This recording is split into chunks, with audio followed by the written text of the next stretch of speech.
Hello everyone, welcome back to my YouTube channel. आज हम करेंगे टीएस ग्रेवाल क्लास 12th की अकाउंटेंसी का चैप्टर 3 जिसका नाम है अकाउंटिंग रेशियो का सॉल्यूशन नंबर 25। क्वेश्चन नंबर 25 में आपको करंट लायबिलिटी बता रखी है 1,50,000 की है। करंट रेशियो बता रखा है 3:1 है। एसिड टेस्ट रेशियो बता रखा है जो जिसको आप लिक्विड रेशियो बोलेंगे जो कि 1:1 है। आपको current asset, liquid asset and inventory पता करनी है।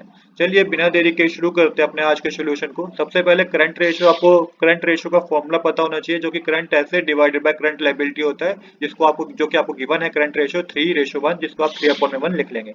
सेम इसी तरीके से लिक्विड रेशियो का फॉर्मूला भी आपको पता होना चाहिए जो कि liquid asset divided by current liability होता है। इसकी रेशियो 1:1 गिवन है तो 1/1 लिख देंगे आप।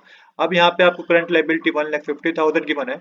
जब करंट लायबिलिटी आपको 1,50,000 गिवन है तो यहाँ पे करंट एसेट क्या होंगे, क्योंकि एज पर द रेशियो बता रखा है कि करंट एसेट 3 टाइम्स है करंट लायबिलिटी के। तो आपको करना क्या होगा, आपको करंट एसेट कैलकुलेट करने के लिए करंट लायबिलिटी जो भी आपको गिवन है उसको 3 से मल्टीप्लाई करना है, तो ये आपके पास जो करंट एसेट आएंगे वो 4,50,000 रुपीज आएंगे।